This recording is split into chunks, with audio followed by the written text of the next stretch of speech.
said, you have to go back to the spiritual world to find the real devotee, real life devotee.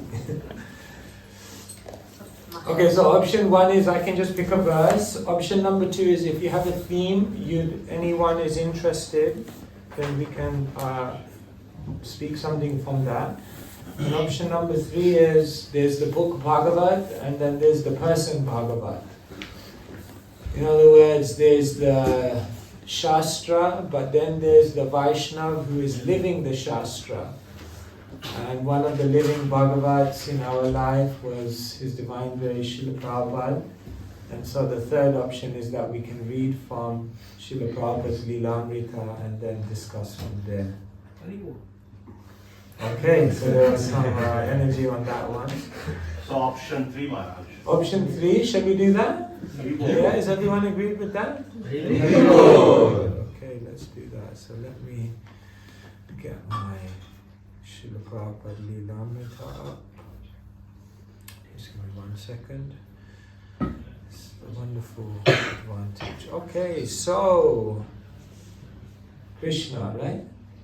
Krishna, can you give us a number between 1 and 6? 4. Yeah. 4. Everyone always goes in the middle. Everyone's in the middle person. Okay, very good. And a number between 29 and 36. 23. Okay, you chose for him, huh? 23. No, 29 and 36.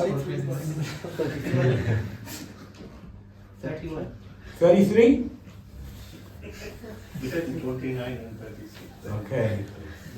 So the chapter is entitled A Lot of Ground to be Covered. Okay, so this is the volume 4 of Srila Prabhupada's Leelamrita. So this is Srila Prabhupada's life between 1968 and 1971. And the title of this section of Prabhupada's life is Every Town and Village. Yes, because what year did Srila Prabhupada come to America? 65. 65 Srila Prabhupada came to America. What year did Srila Prabhupada establish the first temple of ISKCON? 66. You can go, how many of you have gone to 26 2nd Avenue, New York? Oh, only one. I also kind of put my hand up because I've never been myself. So you can go to that temple in 1966. That was the first temple established by Srila Prabhupada. Previous to being a temple, it was a shop. And what was the name of the shop? Matchless Gifts, yes. And Srila Prabhupada, when he saw the sign and he wanted to make it into a temple, he said, no, keep the sign. Because Krishna consciousness is a matchless gift. There's no gift like Krishna consciousness. So 66, Srila Prabhupada established the temple in New York. And then, after establishing Krishna consciousness in New York, Srila Prabhupada founded the International Society for Krishna Consciousness. And basically it was just a few hippies in the storefront of Matchless Gifts. And they were thinking, International Society, there's a few of us here. But Prabhupada had a vision. No, there are temples, there are books, there are devotees, there are thousands of projects, but only time is separating us from them.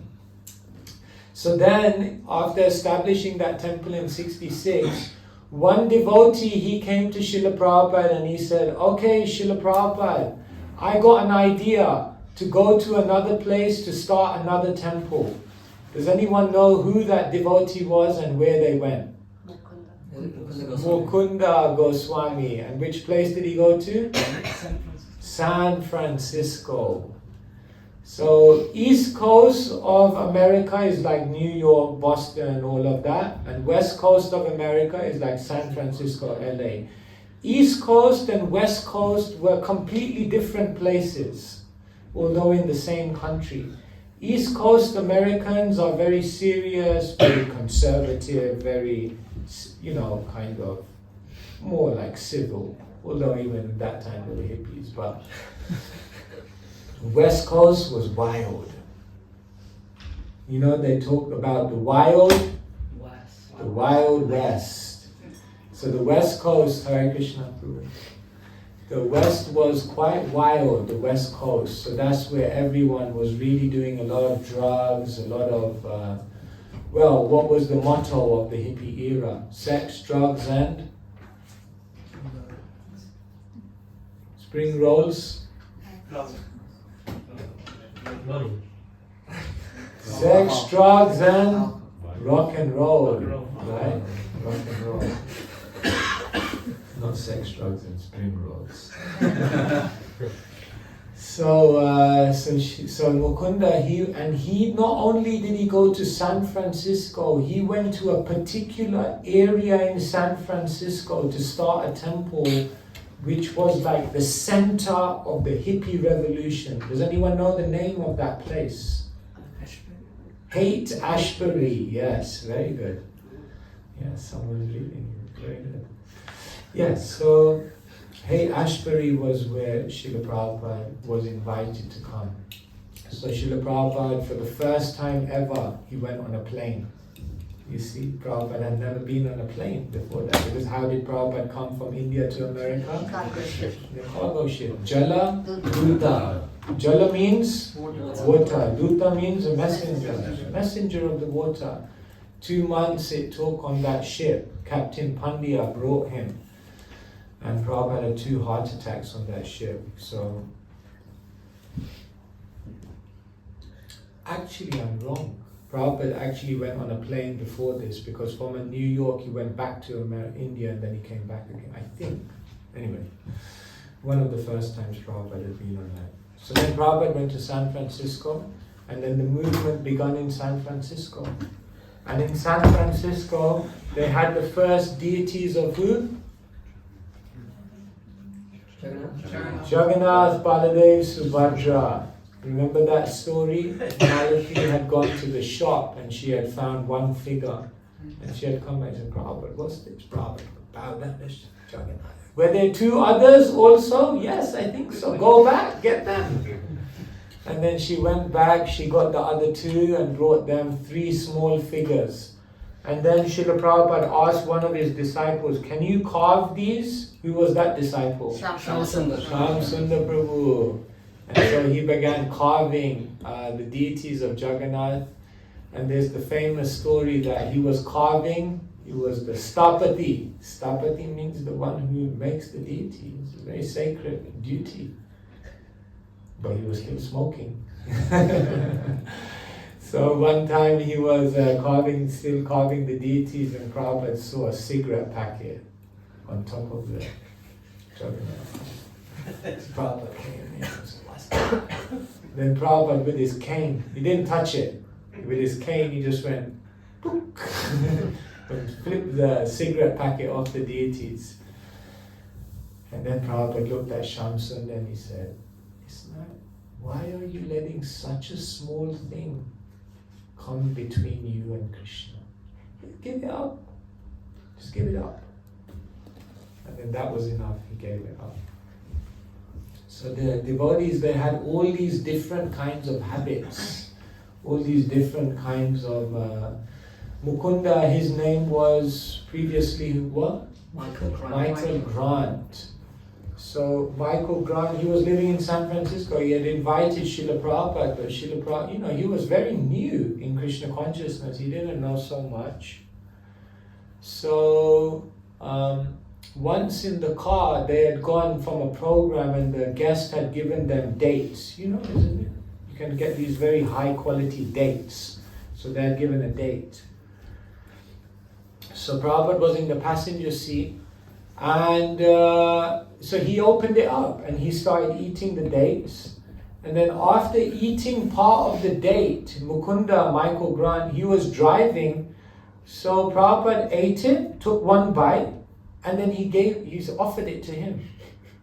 That's Maha Prasad. Chaitanya Charitamrita says, Bhakta Pada Duli or Bhakta Pada Jal. Bhakta Bhukta Agashesha Tina Mahabal. If you want to know the 3 most powerful substances in the universe, one of them is the dust, One of them is the water which has washed the charan of the pure devotee, and the other one is the bhakta bhukta, the remnants of their prasadam. But Michael Grant didn't know what is Maha Prasadam. So he was looking at this thinking, he's eaten it, his saliva is on it, he's, how I will eat this? I can't eat this. This is it's been in someone else's mouth. So he was feeling like, oh my God, this is like. But then he thought, no, Swamiji, he must be giving me for a reason. Maybe it has some spiritual relationship. Maybe it's a sign of love. So then he accepted it. He took it. He saw there was one bite had been taken out of the date. So parts of it. So he thought, I have to eat this. So then he took one bite and he ate it.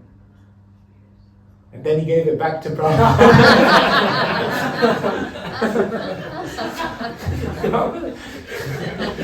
How you can give back to them? So they didn't know. They were so young. They were so new. Michael Grant, he had a cat. And you know what the name of the cat was? Skazulbanga.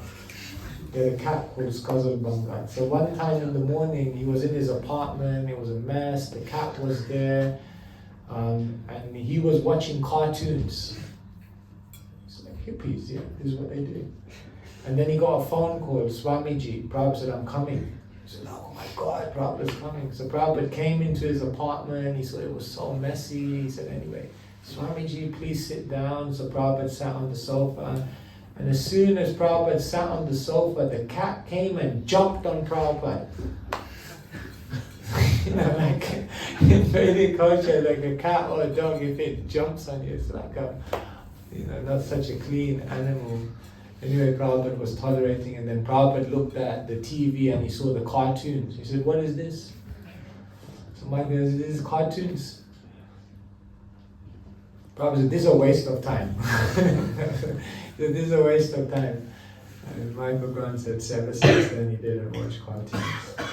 So Srila Prabhupada came like this, and then he spread the movement, and he established other temples in America. So you're seeing the progression. Prabhupada comes to America, 65.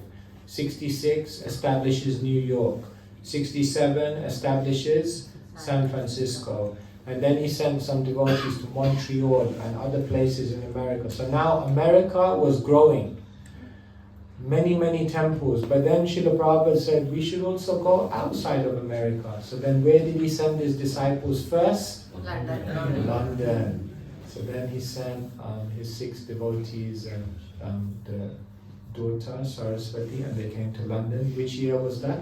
67. 69.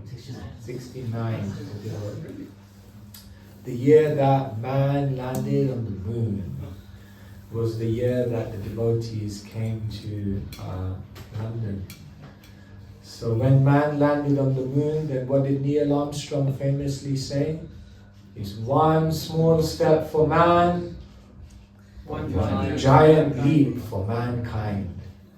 So actually the real purport of that was that it was one small journey for the devotees to come to London, but it was one giant leap for the future of the world.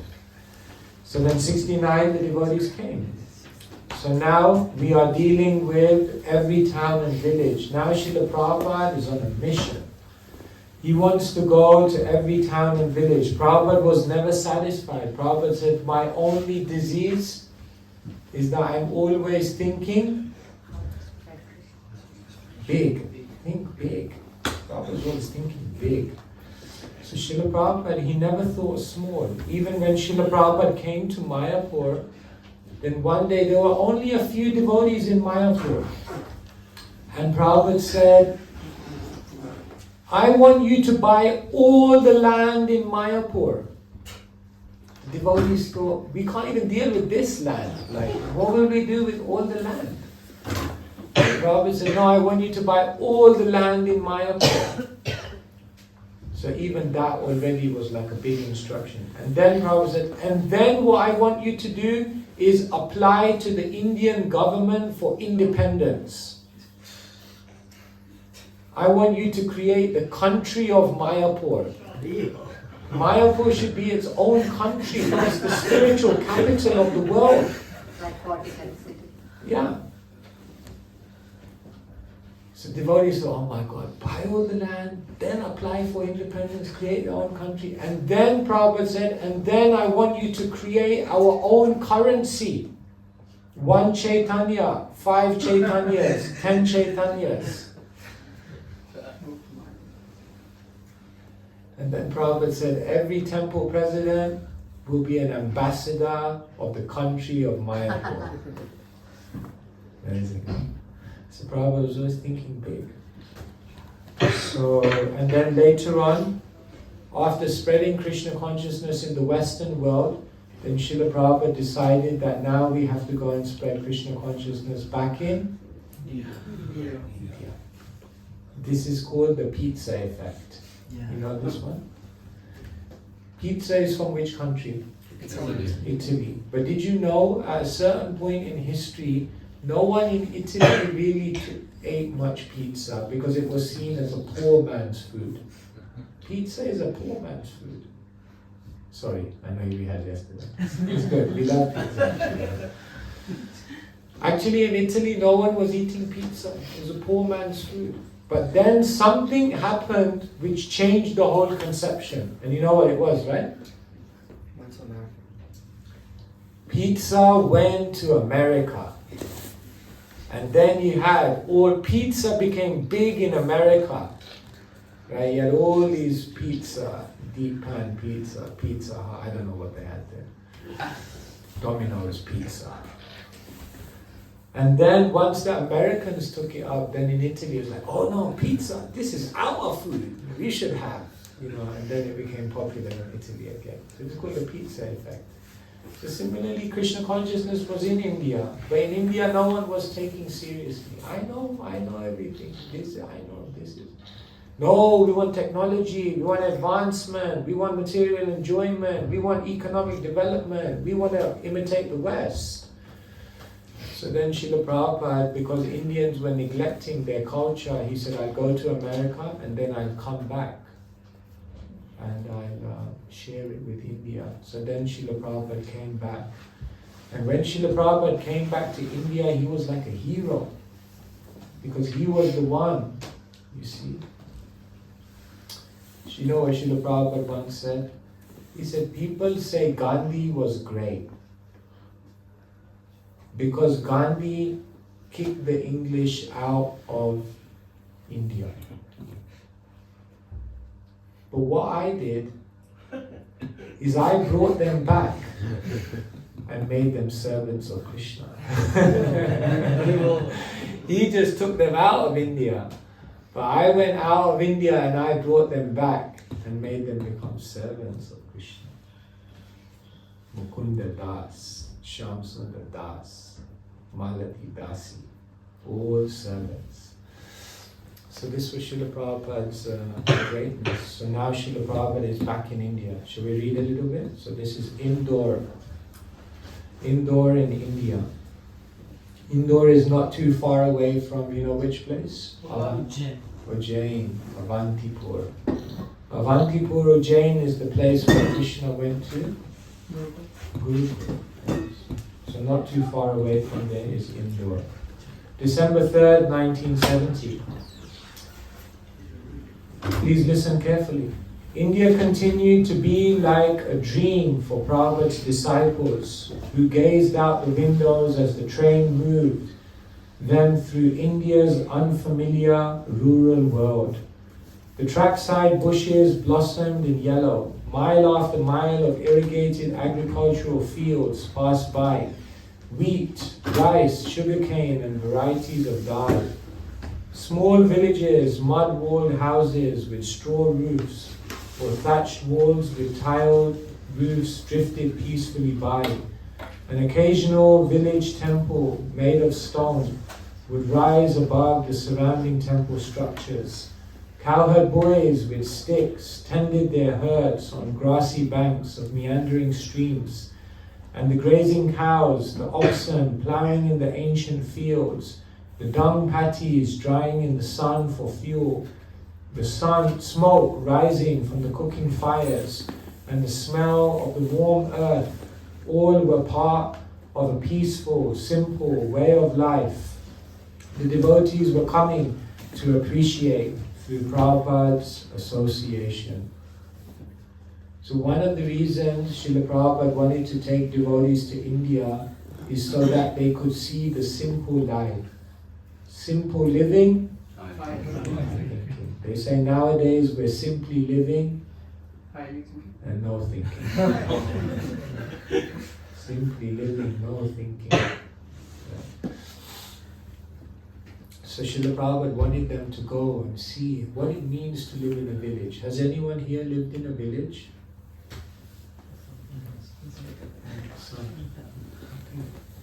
Many have not lived in a village. See, Bhagavan, city slicker. Me neither. See, many of us, we don't know, it's like when we come into your house, the first thing is, what's the Wi-Fi password here? If there's no Wi-Fi password, it's like, feeling separation from the Wi-Fi. I am experiencing one moment to be like all the hairs of my body are. See, so we can't live without technology. See, nowadays people have become so dependent on an artificial way of life. If we don't have our phones, we don't have cars, snow comes, everything grinds to a halt. We can't live because it's so unnatural. So I was telling the devotees in Birmingham this. You know how Kali Yuga progresses? First thing is you have to buy food. This is a symptom of Kali Yuga. In traditional culture, you never buy food, isn't it? In the village, you can go to anyone's house and take. You take food off the tree. How you can buy food? That's the most simple necessity of life. In Kali Yuga, you have to start buying food. Restaurants, big business. But you know how Kali Yuga progresses even further? Not only you have to buy food, but you have to buy water. Everyone is buying water now, isn't it? Stack up all the mineral water. Buy water? Bottled water? You just go to a stream and drink water. You can't, because it's all polluted now. Kali Yuga means you have to buy water. And you know how Kali Yuga progresses even more? Not only you have to buy food, not only you have to buy water, but what do you have to buy? Air. And believe it or not, if you go to the Orient, Far East now, sometimes people are walking around with a gas canister and a mask because there's so much pollution that they can't breathe that air. We were just in Delhi. I was in someone's car, and in the car they have a pollution meter. So he was showing me the pollution meter in Delhi. It's like, if you go out in Delhi, it's like smoking like... 2,500 cigarettes a year. Is that how much it is, yeah? Statistically, if you just breathe the air of Delhi, it's like smoking 2,500 cigarettes in a year. So everyone has broken the regulative principles.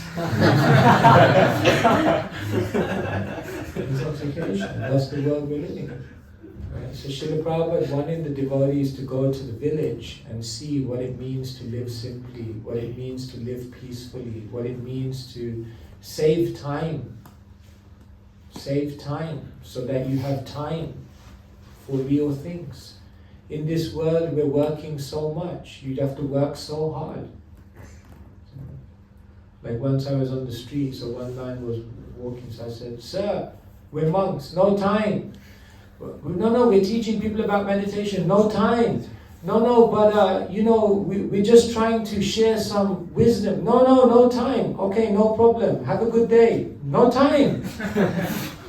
No time for anything. It's not funny. So when you live simply, then you save time. You save time for the real purpose of life. So every devotee in their life, if they actually want to become deeply Krishna conscious, they have to think about how to simplify their life. Without simplifying your life, it will become very difficult to be Krishna conscious. If you complicate things, if you make your lifestyle very, very extravagant, then it will be very difficult to be Krishna conscious because it will take so much of your time and energy. Therefore, Srila Prabhupada wanted the devotees to go to India and see simple living, high thinking. So Prabhupada had organized a festival there in Indore. On the first night of the festival, Prabhupada was scheduled as the last speaker. His disciples who sat with him on stage grew bored and restless from the ordeal of so many hours of Hindi speeches. And knowing that these speakers were presenting Mayavad misconceptions made the evening especially painful. Srila Prabhupada sat sternly and waited, his hand in bead bag, his head held high, his lips murmuring the Hare Krishna mantra. So they went to this Mela, many speakers were there, and most of them were speaking Mayavad philosophy. You understand Mayavad philosophy? It means people think Krishna is Maya, every material body is Maya. Brahma Satyam, Jagan Mithya. Only Brahman is real and everything and everyone and all identity is illusion. And therefore we are all God. Aham Brahmasmi Tattvam Asi. Right, you guys all Paka Mayavad. All the mantras. Yeah. Once I was walking down the street and there was one boy, he had a t-shirt and it said, I used to be an atheist. I thought, wow, that's promising. I used to be an atheist. And then he walked past me and then the back of it said, and then I realized, I am God. No. Prabhupada said the last snare of Maya is to think you are God. Therefore Prabhupada could not tolerate Mayavad. Mayavadi bhashya sunile hoya sarvanash. If you hear Mayavad philosophy, the idea that you are God, hoya sarvanash, you lose everything. Prabhupada, when Prabhupada finally spoke, so now Prabhupada had been hearing, now they asked him, okay, you speak, your turn to speak. When Prabhupada finally spoke, he began by explaining that in the West, he was spreading the teachings of Gita as it is. Bhagavad Gita, he said, could be properly understood only in disciplic succession. Just as Arjuna, the original student of the Bhagavad Gita, had understood it. The Gita was for the devotee of Krishna and should not be misinterpreted by non-devotees. To misinterpret the Gita, he said, was to cheat in the name of religion. He also spoke strongly against pseudo-incarnations. So Srila Prabhupada was saying so many people have the Gita in India. But the first problem for Indians is that even though they have the Gita, they don't read the Gita. But then, even if they read the Gita, the next problem is they can't understand the Gita. Because it's very difficult to understand. So many people, they just read the verses, but they don't actually understand. What does it all mean in my life? Many people are like that. You can go to India today, there are people who take a vow that every day they will read all the verses of the Gita. But does it mean they know the Gita? So then the third problem is, some people read the Gita, they realize they don't understand it, so then what they do is they go to a teacher to try to understand it. But the teacher doesn't teach them the right philosophy. It's Mayavad. Just like Srila Prabhupada would say, one commentator, he says, we will know who it is, but we won't say here. One commentator says, when Krishna says, Manmana, Bhavad Bhakto, engage your mind in thinking of me, become my devotee, surrender to me, it is not to Krishna, but is to the unborn within Krishna. So then, that is not Bhagavad Gita as it is. That's Bhagavad Gita as you think it is. So Srila Prabhupada said, no. You should understand Evam parampara praptam imam rajashayo vidu Skalene mahata yoganashta parantapa. This is the problem. Yoganashta. The supreme science has been lost. People don't get it. You know, I asked an Indian, what's the conclusion? He said, I know Gita, I know. I said, what's the conclusion of the Gita? He says, Krishna says, do what you want to do. Yata icha I said, yeah, that statement is there, but I think so that's not the ultimate conclusion. Because even after Krishna says that, he says, but you are my dear, very dear friend. Shrinu me paramam vacha. Now you hear my paramam vacha, my ultimate instruction, just become my devotee. So people don't get it. They miss the point. They lose the thread. So Srila Prabhupada said you have to learn. You see Shastra, someone's throwing snowballs at us. Yeah.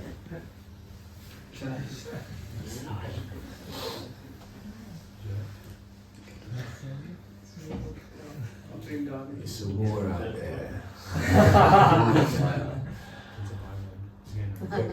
It's alright. It's one range after all.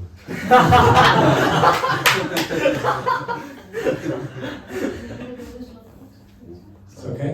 It's on the Lower East Side. Otherwise we got the Pandavasena here. They're ready. They're ready. Mother Kumar is outside. Oh, it's really wonderful. Oh, that's it. Maybe they're trying to get our attention. Yeah, the door could be locked.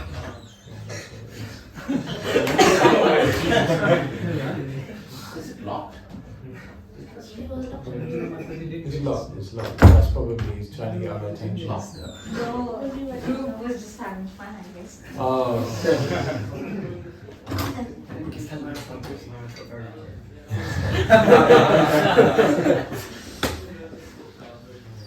Okay, I'll just read one last thing and then we'll go. Or maybe I'll stop here and see, because it's 9 o'clock. Does anyone have any questions or any comments or anything you would like to ask or any reflection anyone has? Yes, please. Maharaj, I have a question. When we hear about Prabhupada, the vision that he had, as you said, Maya in the country, independent. Sometimes, for at least me, it's very difficult to be that visionary. Even for going for book distribution, sometimes I have a feeling inside, whether people will take or not. That kind of hesitation to go sometimes. So how I can, of course, Prabhupada is on the different level, but how I can also be visionary and at least I will not hesitate to spread Krishna consciousness. The first and foremost thing is you have to become convinced. If we are not convinced of how amazing Krishna consciousness is, if we're not experiencing Krishna, if we're not finding happiness through the process, how will we feel the urgency to go out there and give it to others? If a book distributor is miserable, they'll go out on the street and they'll think, my God, these guys are happier than me. Maybe I should do what they're doing. How you win? Because Prabhupada was convinced, because Prabhupada felt Krishna, because Srila Prabhupada was experiencing Susukham Gardhumavyayam, that this process is so joyful. Therefore, when you have something so amazing, there's no doubt, there's no hesitation. There's no sense of, should I give it to them, should I not give it to them? You're like, this is the most amazing thing in creation. Of course I have to give it to them. Therefore, for Srila Prabhupada, there was no wasting time. There was no risk that he would not take. There was no adventure that he would not go on to give Krishna consciousness, because he said this is what is the first line, the very first line of the Srimad Bhagavatam? No, that's the first verse. But what's the first line that Prabhupada writes in the preface of Srimad Bhagavatam? We need to understand this. Okay, Srimad Bhagavatam is Srila Prabhupada's magnum opus. You understand? Magnum opus? Magnum opus means it's the most important book that he translated. Now everyone's looking on their phone. Yeah, let me also look. I know what it is, but I want to say it right. This is the very first line that Srila Prabhupada writes in Srimad Bhagavatam. Listen carefully. The very first line. Powerful. We must know the present need of human society. We must know the present need of human society. So when you know that you have something which everyone needs, then you won't be able to sleep. You will want to give it to others. Srila Prabhupada couldn't, he said, when I sleep, I feel like I'm simply wasting time. For hardly sleeping, because every waking hour, because he was convinced. So we're not convinced yet. We're kind of like, Krishna is nice, but other things are also nice. Krishna consciousness gives me some joy. It's also quite hard. The devotees are nice, a few of them. They're out of it, So we're not fully convinced. But when you're more and more convinced, you will realize, what? There's nothing else to do in life. This is what we have to do. So therefore, Srila Prabhupada once said to Hari Sauri Prabhu, preaching is easy business. All you have to do is show people how happy you are. Can you become a happy devotee? Can you become a genuinely happy devotee? Not just a devotee that puts on a smiling face when you come to the temple so that everyone thinks he's okay. No. But then what's behind that smiling face? Not that, no, I just attend all the programs, I come to the classes so that everyone will think I'm okay. But then inside we're kind of like, I don't know if God is Krishna. I don't know. No, we have to experience it. Then it will come automatically. So that's the first thing I would say. Become convinced. And then your next question will be, how do I become convinced?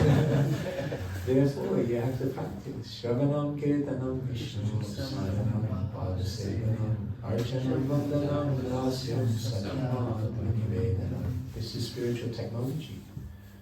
If you do it, it works. But you have to do it regularly, without offense, seriously, intensely, with focus. Whatever effort you put into building your material life, I guarantee you, if you put even 10% of that effort into spiritual life, you'll be flying. Imagine all the risks people took to build their career. Imagine all the sacrifices people took to grow up their family. Imagine all the investment of time and energy people made to establish a place where they could live, a house. So much energy, so much effort. People turn their life upside down. Imagine how much people turn their life upside down so their child can have a good education. They'll relocate to another place halfway across the world just so their child can have a good education. In life, we make so much effort and sacrifice. But who is making even 10% of that sacrifice and effort to find Krishna? The person who does will find Krishna. And when you find Krishna, you'll say, I want everyone else to also have the opportunity, and you will have a big vision. It's okay? Thank you. Anyone else like to make? Yes. Hare Krishna Maharaj, Just Dandavat Pranam. Thank you Thank for your wonderful lecture.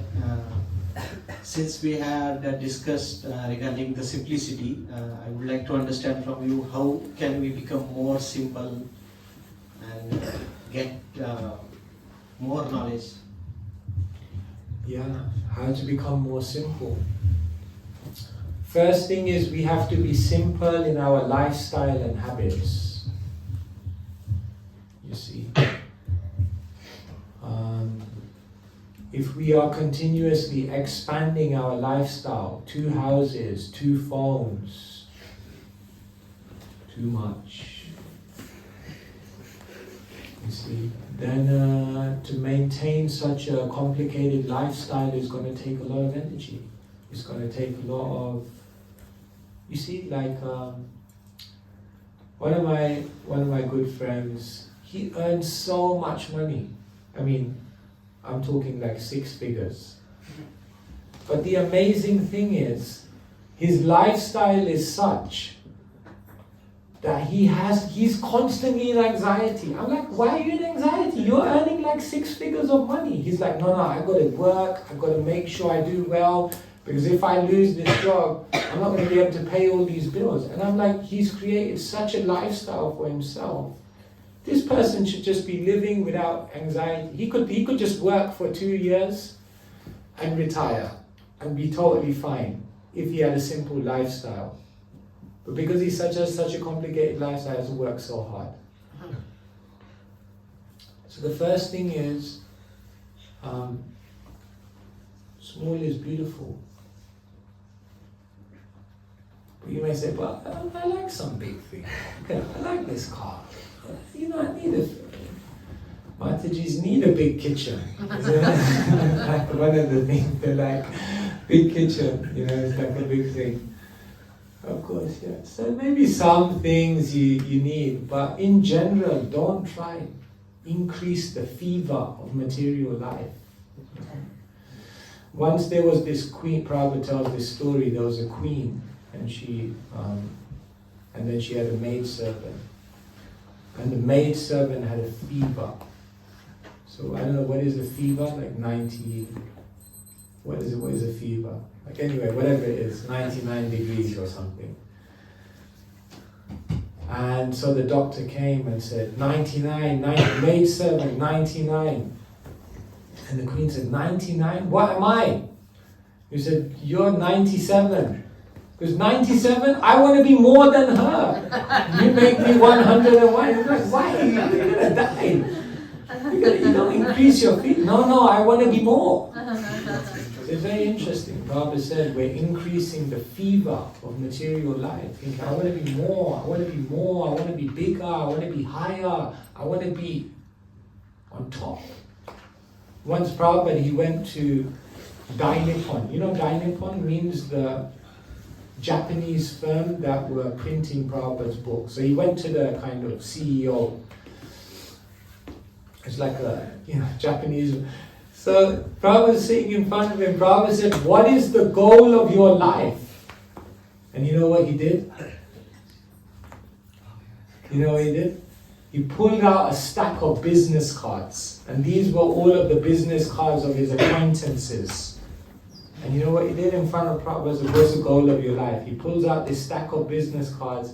He pulls one out of the bottom, which is his own business card. And he goes, boom, like this, on top. And Prabhupada could understand this is the goal of it. He wants to outdo all of his competitors. He wants to be the best, the top dog. But even if you're the top dog, ultimately, you're still a dog. They say, even if you win the rat race, you're still a rat. So somehow or other, we need to live in this world and try to simplify things. You know, it's beautiful to simplify things. That's the first thing of simplicity. And then another aspect of simplicity is we should be simple in our dealings with other people. We should be straightforward. Sometimes we say one thing, thinking another thing. Or sometimes we tell lies, or we act in very hypocritical ways. So this is also not good for spiritual life. Simple means be what you see. Be very honest. We should be simple in speech, how we speak. So like this is simplicity. And when we have this simple life, actually Bhaktisiddhanta Saraswati Thakur, he had one aphorism. Saralata Vaishnavatva. Saralata Vaishnavatva means simplicity is Vaishnavism. Because if we're not simple, it will be very difficult to be a devotee. Therefore God would say simple living, I think. Yeah, someone here, a question? Yes. Yeah. But just tell me when I should stop. No problem. Yes. Just 2 or 3 more days at least. Maharaj, this maybe is linked to the first query that you answered, but when Srila Prabhupada spoke and preached, when we preach Right, the same imitate. way that Srila Prabhupada preached, we do not get the same results as Srila Prabhupada, and that's why we now do all these other styles of preaching. So, what is the reason for this? And that's the first part. And if we are doing other techniques in the present day, is that okay, realistically, or is that due to our lack of advancement or sincerity, and then we need to go deeper in our spiritual life? So when we're not maybe more than a sadhaka, then we'll be able to convince people like that. Okay. There are 2 general approaches to this question, and then there's my opinion, which is obviously the right one. So anyway, let me just tell you the broad approaches to this. Srila Prabhupada was strong, isn't it? Very strong. Svavedvaraho strakhure samstuta purusha pashu nayat karna pathopeto jatu nama kadagraja.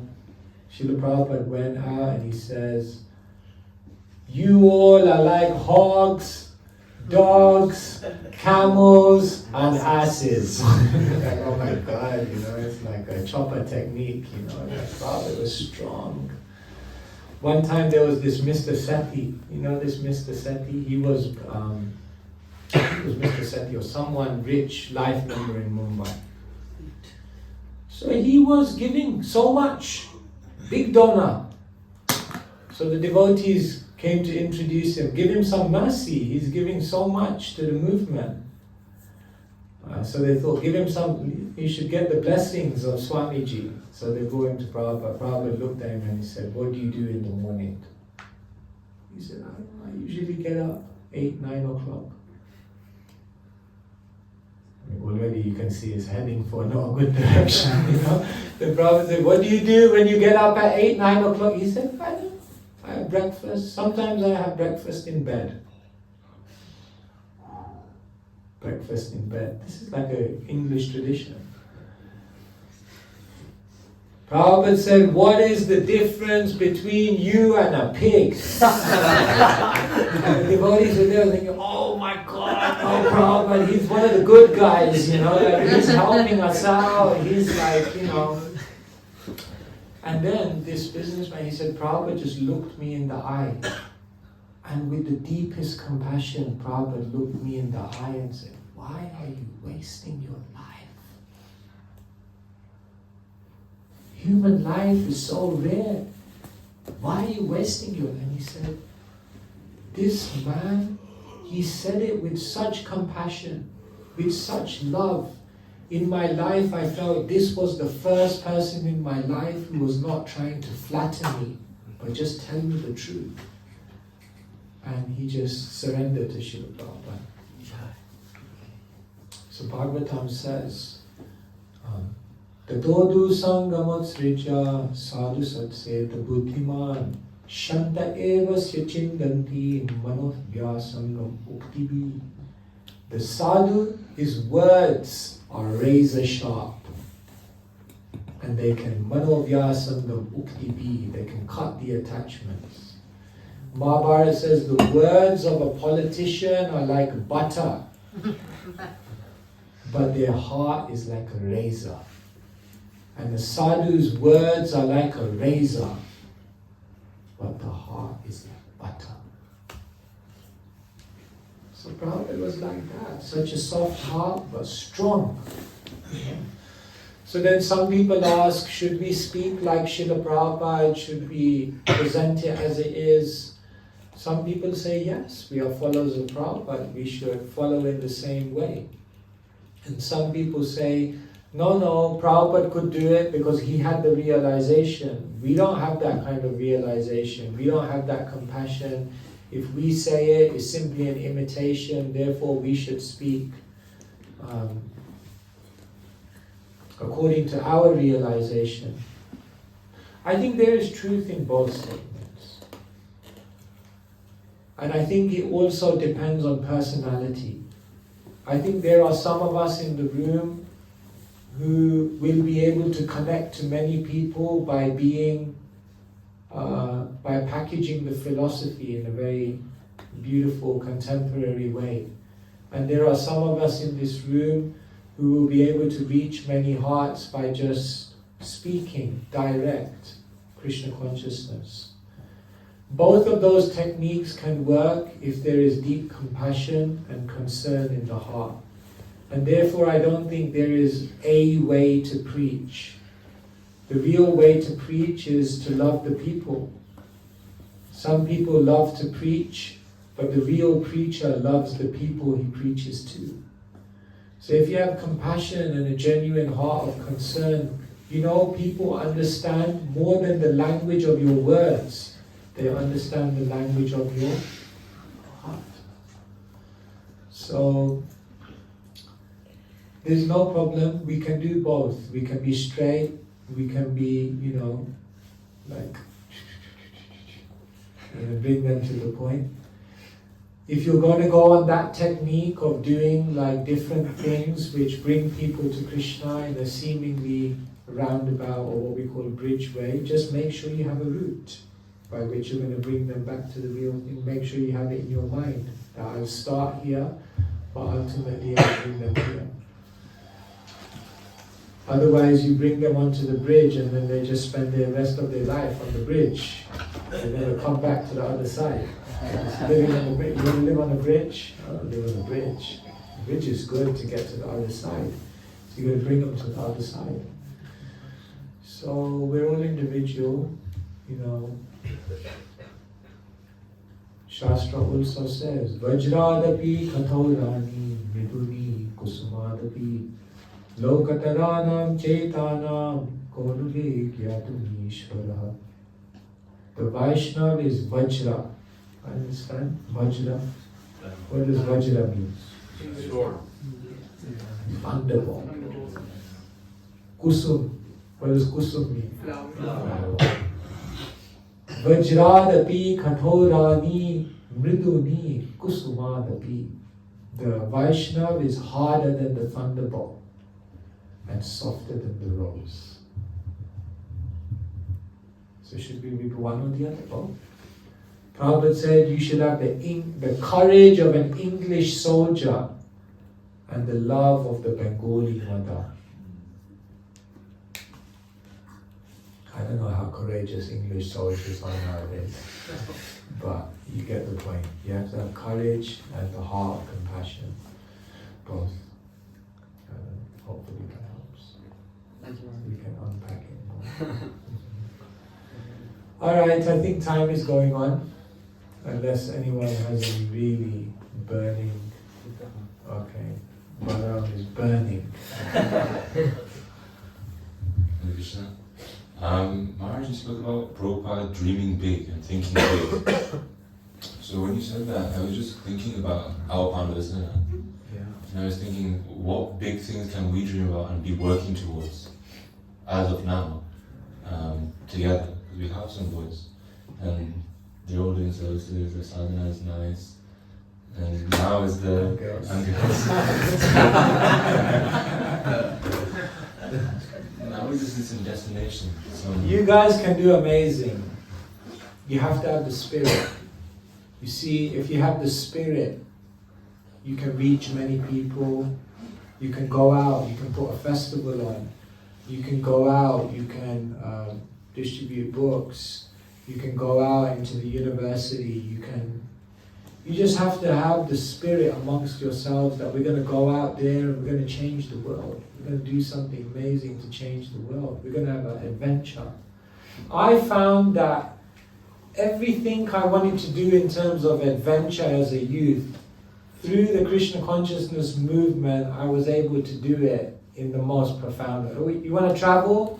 Just become a devotee. You'll travel everywhere.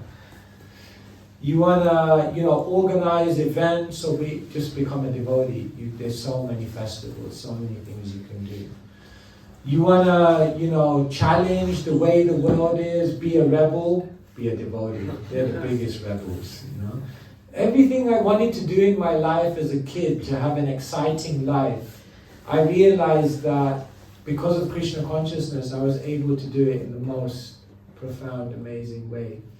If, for example, if you're a performer, then Krishna consciousness is amazing. Like, you'll have so many chances to perform, to be in front of audiences and offer that service to them.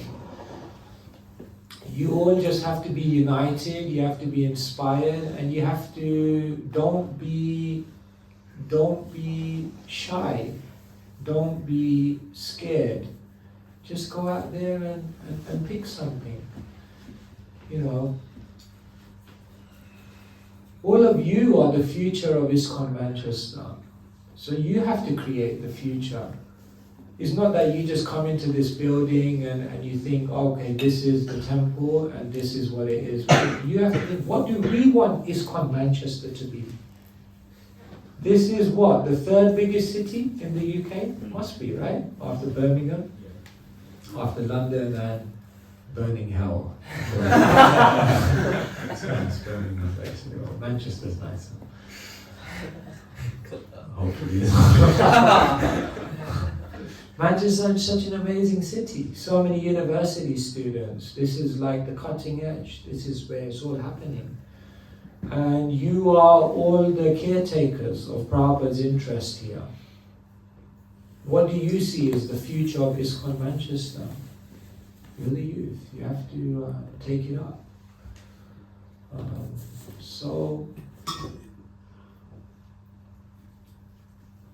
Srila Prabhupada was in 26 Second Avenue. He was spinning a globe. You know that? Govinda Dasi tells this story. He had a globe in his room. And he was just spinning. And Prabhupada would say, Brahmananda, he will go to this place, and this person will go to Russia, and this person, Prabhupada's dreaming. Once Rukmini Mataji, she came and Prabhupada was speaking like this, and he will go here and he will go there, and then she said, and even the girls, Prabhupada? And Prabhupada said, even the girls. In Krishna consciousness, there's no restriction. Kricha means empowered by Chaitanya Mahaprabhu. Everyone can do amazing things. If you do it now, you'll look back at your life in 20 years and you'll look back and you said you'll have so many stories to tell. One devotee used to say to me, don't fill your life with things. Fill your life with stories to tell. You want to fill your life with things? That's not very exciting. Fill your life with stories to tell. And you know where the most amazing stories come from? When you go out and you spread Krishna consciousness.